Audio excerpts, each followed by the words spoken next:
Hey, welcome back. If you're a subscriber, you've probably noticed it's been a few days since I've made a video. I have been down with the East Tennessee crud. The folks I work with have been sick. My wife and I have been sick. We've just been in the bed for days. It's been miserable, so I've not really felt like being out in the workshop.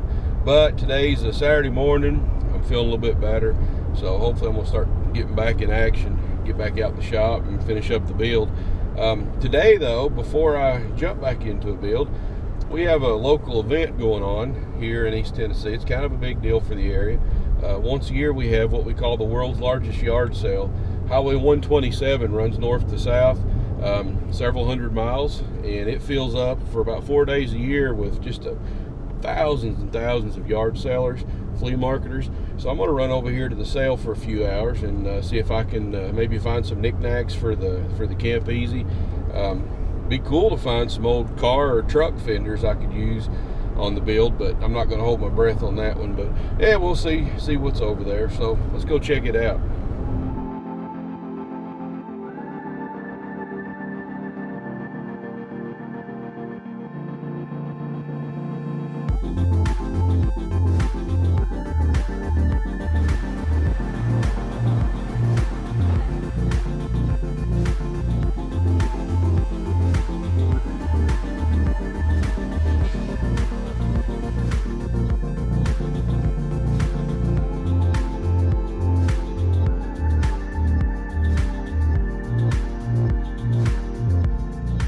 Okay, we're back from the world's largest yard sale, the Highway 127 sale, and I was looking for some maybe parts for the camper, and I actually did find some brackets that I may use to make a roof rack out of.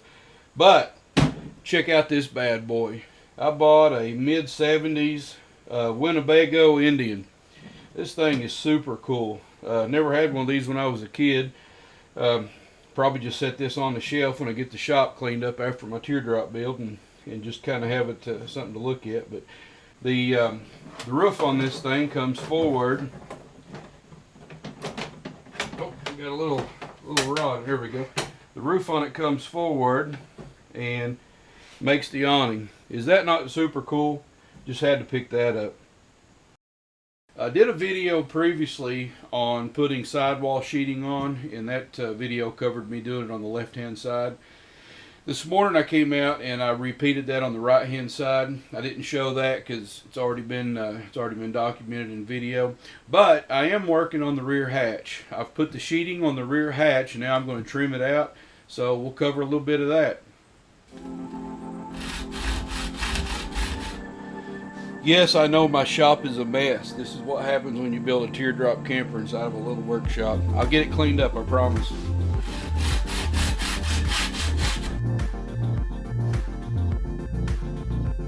So I went ahead and I pre-bent this aluminum T-molding.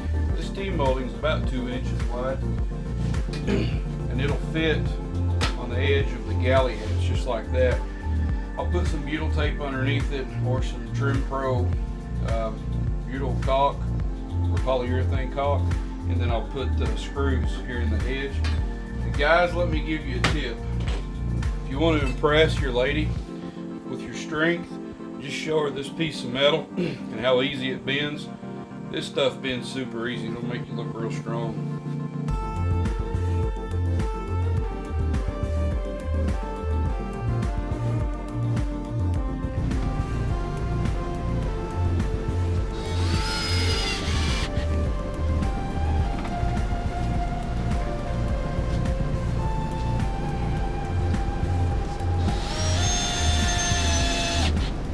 The biggest reason I'm using these quick grips to hold the T-molding on is to put some downward pressure on that butyl tape to make sure that the aluminum seats in the butyl tape really well. I could probably hold the trim by hand and put the screws in, but the benefit that I get in that butyl tape seat's the reason I'm using them.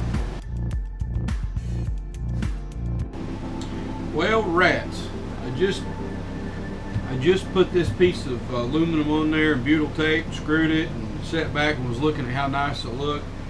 And I realized I didn't pull the plastic wrap off of the aluminum skin before I did. So now I'm going to have to take it back apart and redo it. Man, I hate that. Oh well.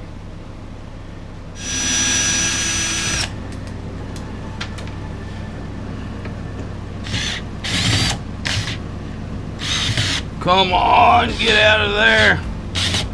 Oh man, don't strip out. Thank you. So I guess you could say this is my first teardrop unbuild video. Man, that butyl tape is already stuck on there. Gee whiz. Yeah, at least I know it works good. There's no screws in it. I can hardly pull it off. Well, that's why you buy it, so it'll have a good seal. Oh man.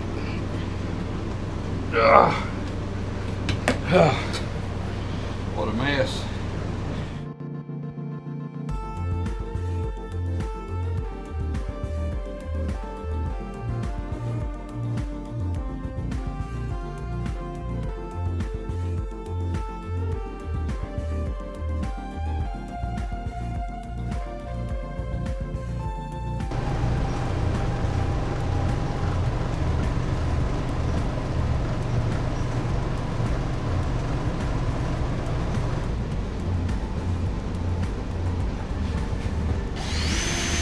Okay, I took the time and got that other piece put back in. I had to put a few more screws in it because the first holes kind of got wallered out a little bit as I took them out. But I got that on. That's done now, so I'm okay. I went ahead and put the diamond plate on the bottom. That's going to be in the bottom of the hatch. At this point, really, the last couple main pieces to put on here, I got a little piece of aluminum angle I'm going to put at the bottom. It'll seat against the seal down here at the bottom of the teardrop where I've got these little wooden spacers setting. I'm going to have a seal down here. That's where that'll be. And then I need to put the this part of the hurricane hinge on the top of it. So, but this is all I'm going to do for today. And hope you enjoyed the episode.